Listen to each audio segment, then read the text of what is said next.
The day my daughter-in-law smiled the sweetest was the day she quietly erased me from my own family. My name is Margaret Holloway. I'm 68 years old, and for most of my life, I believe that if you gave your whole heart to your family, they would protect it like something sacred, not something disposable, not something to be folded away and forgotten like an old receipt at the bottom of a purse. But I was wrong, and I didn't realize how wrong I was until a Sunday afternoon that was supposed to be filled with laughter, warm food, and the kind of love I spent decades building with my own hands. It was a bright spring day in late April, the kind where the sun rests gently on your shoulders, not too hot, not too cold, just enough to make you feel like life is still generous, still kind. And I remember standing in my kitchen at exactly 11:40 a.m., pulling a golden roast chicken out of the oven, the smell of rosemary and garlic filling the house I had lived in for 32 years. The same house where my son Daniel took his first steps, where I sat at the edge of his bed during thunderstorms, whispering that everything would be okay, even when I wasn't sure it would be. That day was supposed to be special because Daniel and his wife, Vanessa, were coming over with the kids, my two granddaughters, Lily and Emma, who still called me Grandma Maggie, with that soft innocence that hadn't yet learned how complicated love could become. I had spent nearly $120 on groceries that week. Not because I needed to, but because I wanted everything to be perfect. The mashed potatoes smooth and buttery, the green beans crisp, the apple pie baked from scratch the way my own mother taught me back in Ohio, long before life became something you had to brace yourself against. When Vanessa walked in, she hugged me, light and quick, her perfume lingering just long enough to feel intentional, and she said, "Margaret, the house looks lovely as always." And I remember smiling, thinking maybe, just maybe, things between us were finally settling into something easier, something warmer, because for years there had been a quiet tension, the kind that never explodes but never disappears either. Like a crack in a window you try not to notice. We all sat down at the dining table at exactly 12:30 p.m., sunlight spilling across the polished wood, and for a moment, everything looked like the kind of family you see in holiday commercials, the kind where everyone belongs, where no one feels like an extra chair that could be removed without anyone noticing. But then Vanessa did something small, almost invisible if you weren't paying attention. She reached into her purse, pulled out a neatly folded set of papers, and placed them beside her plate, not announcing anything, not making a scene, just letting them sit there like they had every right to be part of that meal. And I felt something shift inside me, something subtle but unmistakable, like the moment before a storm when the air gets too still, too quiet, and your body knows before your mind does that something isn't right. I didn't know it yet, not fully, but that was the moment everything I thought I understood about my place in this family began to unravel, not loudly, not dramatically, but with a calm precision that made it all the more devastating, because betrayal doesn't always arrive with raised voices or slammed doors. Sometimes it sits politely at your table, smiles at you across a plate of food you cooked, and waits for the perfect moment to show you exactly how little you truly matter. Vanessa did not touch those papers right away, and that was what made it so unsettling, because she continued to pass the mashed potatoes, asked Lily about her spelling test, even complimented the apple pie before taking a bite, as if nothing unusual had entered the room. But I could not take my eyes off that folded stack resting beside her plate, perfectly aligned, deliberate, like it had been placed there with a purpose that only she understood at that moment, and I felt my appetite quietly disappear even though my plate was still full. Daniel, my son, sat across from me, cutting his chicken into careful pieces the way he always did, methodical, calm, avoiding eye contact just enough for a mother to notice. And I remember thinking how strange it was that he had not once looked up to smile at me the way he used to, not once said, "Mom, this is really good," which he had done every single Sunday for years, even when the food was not perfect, even when I knew I had overcooked something. Instead, he cleared his throat after about 10 minutes of small talk, set his fork down, and glanced briefly at Vanessa, not long enough to draw attention, but long enough for me to understand that whatever was about to happen had already been discussed, already decided, already agreed upon without me. Vanessa then reached for the papers with a calmness that felt rehearsed, unfolding them slowly, smoothing the edges with her fingertips as if she were preparing to present something important but completely ordinary, and she smiled again, that same gentle smile that never quite reached her eyes, and said, "Margaret, we wanted to talk to you about something that will help everyone in the long run." The way she said everyone felt heavy, like a word carrying more meaning than it should, and I nodded, forcing a polite expression even though my chest had begun to tighten in a way I could not explain. She slid the papers across the table toward me, stopping just short of my plate, and I noticed my name printed neatly at the top of the first page, Margaret Holloway, followed by several paragraphs of language that looked formal, legal, distant, the kind of writing that does not invite conversation but rather expects agreement. I adjusted my glasses, my hands suddenly unsteady despite the fact that I had signed countless documents in my lifetime, and I began to read the first few lines, something about property restructuring, shared ownership, long-term planning, phrases that sounded responsible on the surface but felt strangely cold when placed in the middle of a family lunch. "It is just a formality," Vanessa added softly, leaning back in her chair as if to give me space, though her eyes remained fixed on me, watching, measuring, waiting. Daniel finally spoke then, his voice quieter than usual. "It just makes things easier, Mom, especially with the house." And there it was, the word that made everything inside me pause. The house, my house. The one I had paid off after 27 years of monthly payments. The one that held every memory I had left of a life that felt increasingly far away. I looked down again at the document, this time more carefully, noticing the sections that mentioned transferring partial ownership, updating legal beneficiaries, ensuring future stability. All written in a tone that suggested this was the logical next step, the smart thing to do, the kind of decision any reasonable person would make without hesitation. But something about the timing, the setting, the quiet coordination between my son and his wife made it impossible for me to see this as simple or innocent, and I felt a slow, creeping realization begin to form, not loud or dramatic, but steady and undeniable, like a truth that had been waiting patiently for me to notice it. I placed the paper back down on the table, carefully aligning it with the edge of my plate, buying myself a few seconds to think, to breathe, to understand what I was really being asked to do, because this was not just about signatures or paperwork or convenience. This was about something much deeper, something that reached into the very foundation of where I stood in this family.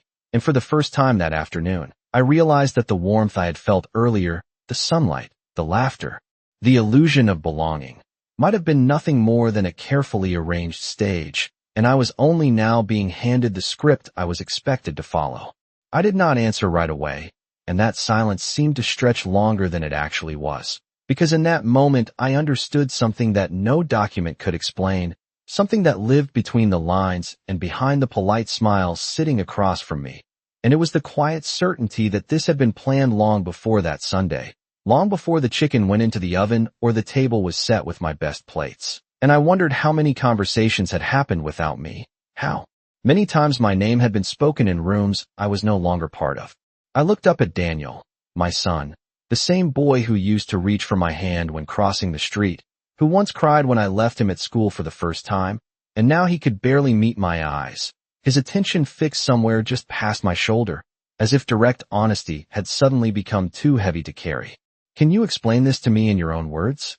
I asked, keeping my voice steady, because I had learned over the years that calmness reveals more than anger ever could, and for a brief second, I saw something flicker across Vanessa's face, not fear exactly, but a kind of hesitation, like she had expected compliance, not questions. Daniel shifted in his seat, clearing his throat again, and said, "It is just about making sure the house is protected, Mom.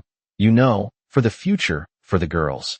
And he gestured lightly toward Lily and Emma, who were now quietly eating, unaware that their names had just been used as part of an argument they did not understand. I followed his gesture, watching my granddaughters, their small hands, their soft voices, and I felt a familiar pull in my heart, the instinct to do anything that would make their lives easier, safer, better, because that is what I had always done. That is what mothers and grandmothers do. They give without calculating the cost, without asking what remains for themselves.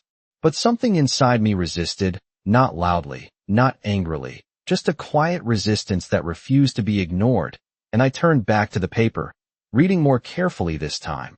noticing the specific language about transferring a percentage of ownership immediately, about granting decision-making authority under certain conditions, about future sales or refinancing that would no longer require my sole approval. It was not protection, not in the way they were presenting it. It was control, gradual, polite, dressed in legal terms, but unmistakable once you allowed yourself to see it clearly. So this means I would not fully own my home anymore, I said, more to confirm my understanding than to accuse, and Vanessa leaned forward slightly, her tone still soft, still measured. It means you would not have to carry everything alone anymore. And the way she said alone felt almost rehearsed, like a line practiced in front of a mirror until it sounded compassionate enough to pass without question. I nodded slowly, letting her words settle, even though they did not sit right with me, because I had never asked to be relieved of responsibility, and more importantly, I had never been unable to manage my own life. And if I decide not to sign this? I asked, finally placing the question on the table where it belonged, and this time the silence that followed was different, heavier, more revealing than anything they had said so far.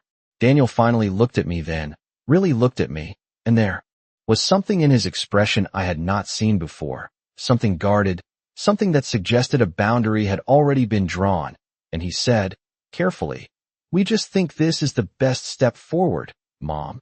And he did not answer my question, not directly, which in many ways was an answer in itself. I leaned back in my chair, folding my hands in my lap to keep them steady, and in that moment I realized that what they were asking for was not just a signature, it was a shift in power, a quiet redefinition of who I was in my own home. And the most unsettling part was not the request itself, but the expectation that I would agree without hesitation, without resistance, simply because I always had before, because I had been the kind of woman who put everyone else first, who believed that love meant saying yes, even when something inside you whispered that you should not. And for the first time in a very long time, I began to wonder what would happen if I did not follow the role they had already written for me. The room felt different after that question, as if the air itself had shifted, no longer warm and inviting but carefully measured, like every word now carried weight that could not be taken back, and I could see it in the way Vanessa straightened slightly in her chair, in the way Daniel's fingers tapped once against the table before going still, small signals that something beneath the surface had just been disturbed. I let the silence sit a little longer, not because I wanted to create tension, but because I needed to hear my own thoughts clearly, without being guided or softened by their expectations. And in that quiet, something became very clear to me, something I should have recognized sooner, that this moment was not spontaneous. It was not a casual conversation brought up over lunch. It was a carefully chosen setting, a familiar environment where I would feel comfortable enough to say yes without fully examining what that yes would cost me. I reached for my glass of water, taking a slow sip, giving myself just enough time to steady the feeling rising in my chest. Not fear exactly, but a deep awareness that I was standing at the edge of a decision that would change more than just paperwork. I think I need some time to look over this properly, I said finally, keeping my tone even, respectful, the way I had always spoken within this family. But this time there was something else beneath it, something firmer, something that did not bend as easily as it used to. Vanessa's smile did not disappear, but it tightened just slightly, almost imperceptibly, and she nodded, though there was a pause before she did, a fraction of a second that revealed more than her words ever could. "Of course," she replied, her voice still smooth, still controlled. "We just thought it would be easier to handle everything together today." The word easier lingered in the air, and I could not help but notice how often it had been used, as if convenience had become the main argument for something that clearly carried far greater consequences. Daniel leaned forward then, resting his forearms on the table, and this time he did look directly at me, his expression a mixture of patience and something else I could not quite name, something that felt less like concern and more like expectation. "Mom, we are just trying to help," he said, and I heard the words, but I also heard what was not being said, the assumption that I needed help, that I could not manage what I had been managing for decades, that my independence was something negotiable rather than something earned. I nodded slowly, acknowledging his statement without agreeing to it, and I glanced once more at the papers, noticing now how neatly everything had been prepared, how every signature line was already marked, how each page flowed into the next without leaving much room for interpretation, and I realized that my hesitation was not part of their plan. It was an inconvenience they had not fully accounted for. "I appreciate that," I said carefully, choosing each word with intention, "but I have always handled my affairs responsibly, and I would like to continue doing that, at least until I fully understand what I am being asked to sign." This time, the silence that followed was sharper, more defined, and I saw Vanessa's fingers press lightly against the edge of the table, her composure still intact, but no longer effortless. And Daniel exhaled slowly, leaning back in his chair as if recalibrating his approach. The girls continued eating, unaware that something important had just shifted, that the version of me they knew, the one who always said yes, who always adjusted, who always made room, was quietly stepping aside for someone they had never really seen before. I reached forward and gently slid the papers back toward Vanessa, not rejecting them, not dismissing them, but placing them out of my immediate space, creating a boundary that had not existed before, and in that simple movement, I felt a strange sense of clarity settle over me. Not anger, not resentment, just a calm understanding that whatever came next would not follow the pattern they had expected. Because for the first time in a very long time, I was not responding out of habit or obligation. I was choosing, carefully, deliberately, and that choice, even in its earliest form, was already beginning to change the balance of everything they thought they had already secured. By the time the lawyer finished speaking, the room had gone so quiet that I could hear the faint hum of the air conditioning vent above the dining table. The same table I had paid for 20 years ago, when this house still felt like mine, and I did not look at Daniel or Melissa right away because I wanted that silence to stretch just a little longer. Long enough for the weight of truth to settle into every corner of the room where their whispers and schemes had once lived. And when I finally lifted my eyes, I did not raise my voice or rush my words.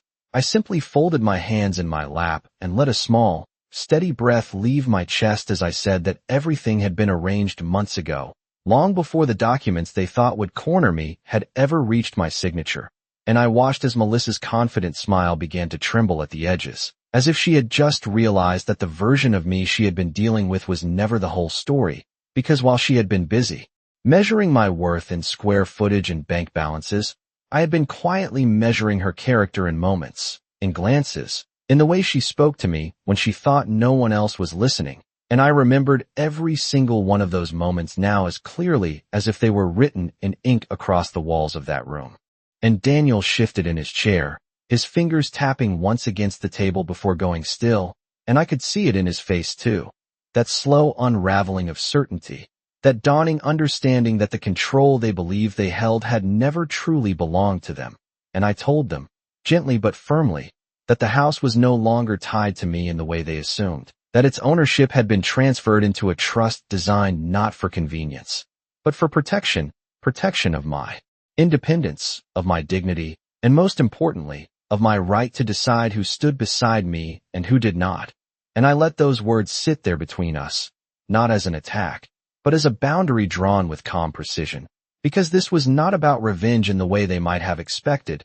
It was about clarity, about finally stepping out of the shadow of obligation that had kept me silent for far too long. And Melissa let out a small, disbelieving laugh that did not quite reach her eyes as she asked how I could do something like that without telling them. And I met her gaze without hesitation and said that respect is not something you announce. It is something you earn. And for a brief moment, there was nothing left for her to say. No clever remark, no carefully rehearsed line, just the uncomfortable truth settling into place. And Daniel opened his mouth as if to speak, then closed it again, and in that hesitation, I saw the boy I had raised flicker for just a second before being buried again under years of choices he would now have to face. And I did not raise my voice. I did not point fingers. I simply stood up slowly, feeling the steadiness in my legs, the kind of steadiness that does not come from strength alone, but from certainty. And I told them that I would be staying in the house for as long as I chose, under terms they had no authority to change, and that if they wished to remain part of my life, it would have to be as family, not as people calculating what they could take from me. And the words felt lighter than I expected, as if I had been carrying them for years and had only just set them down, and for the first time in a very long while. I did not feel like a guest in my own story. I felt like its author, standing at a turning point I had written with quiet patience and unwavering resolve. And as I turned toward the window, the late afternoon sunlight stretched across the floor in long, golden lines, and I realized that nothing in that room, not the tension, not the silence, not even their stunned expressions, could take away the simple, undeniable truth that I was no longer the woman they thought they could control, and I would never be her again.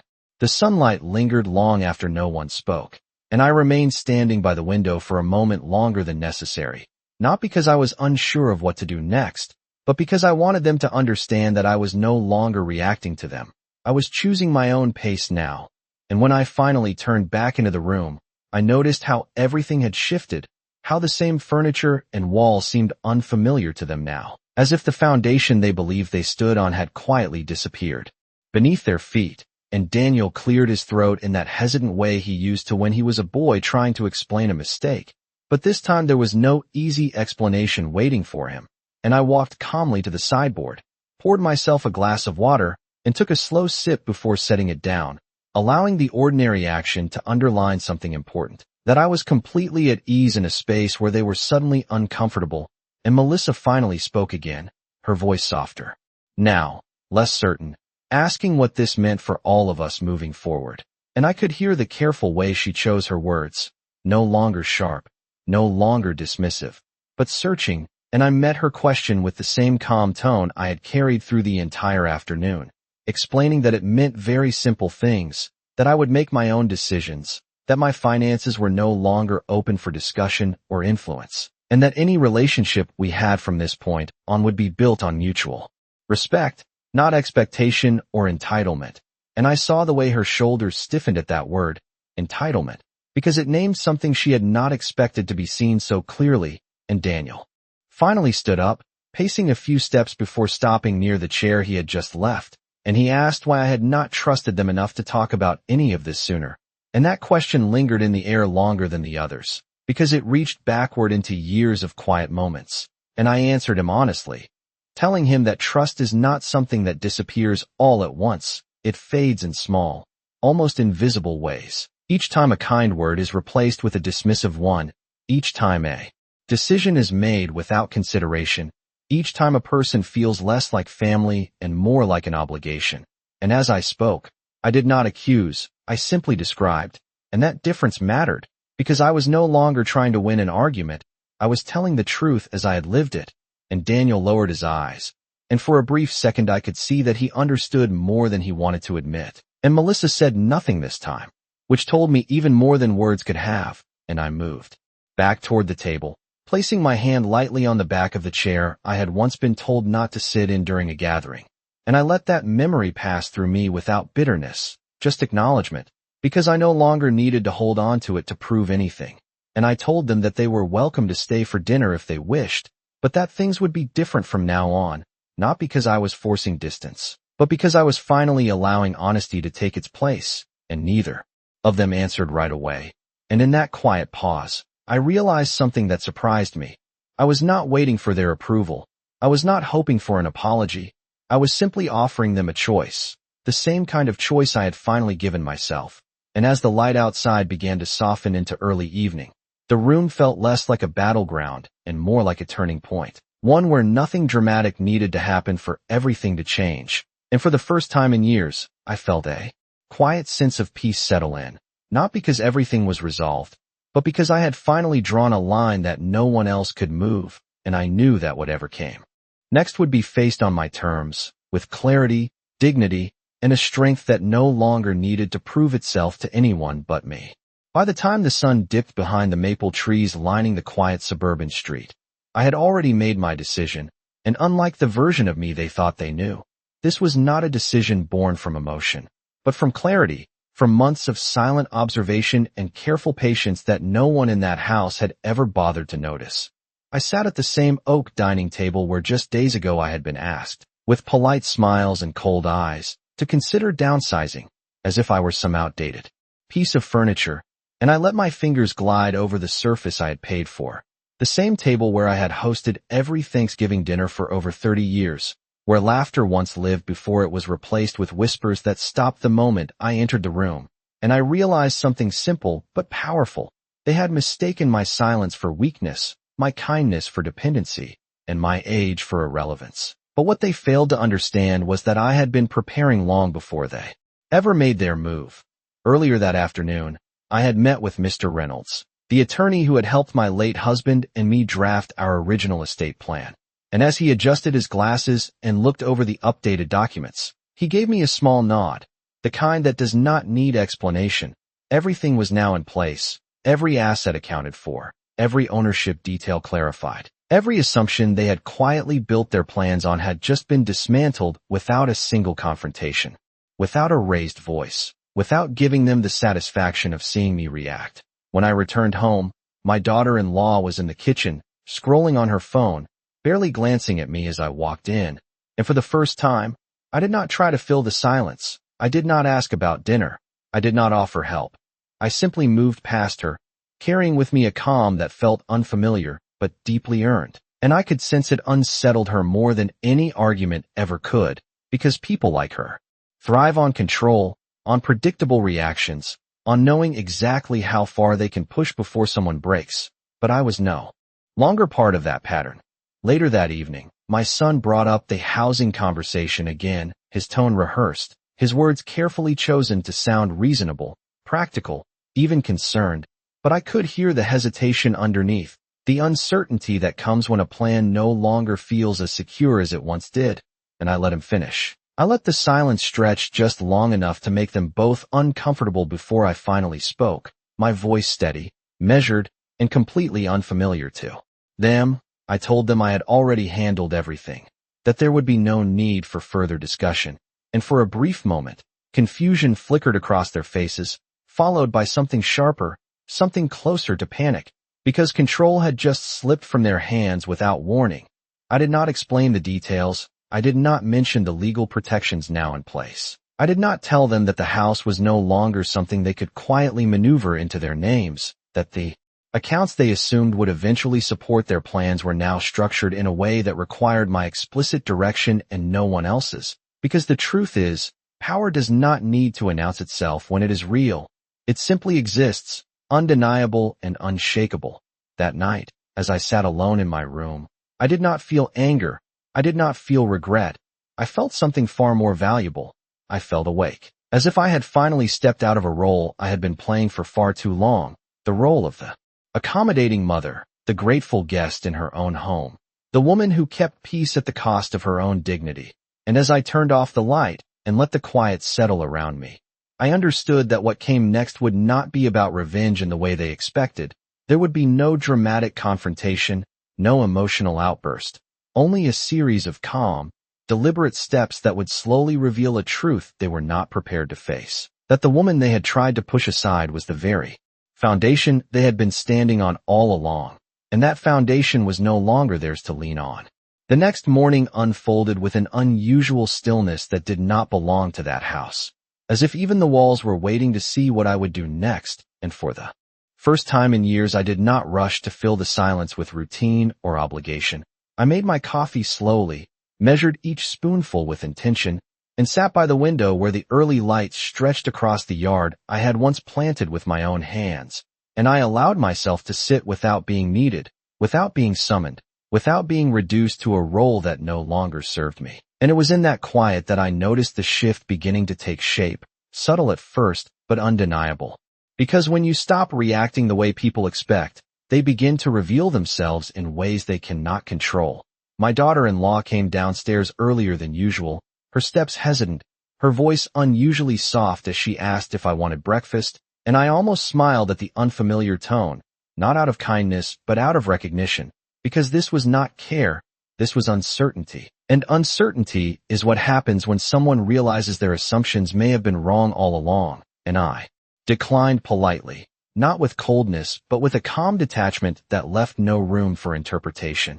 And as she lingered in the kitchen, I could feel her watching me, trying to understand what had changed, trying to locate the version of me she knew how to manage. But that version was no longer available to her.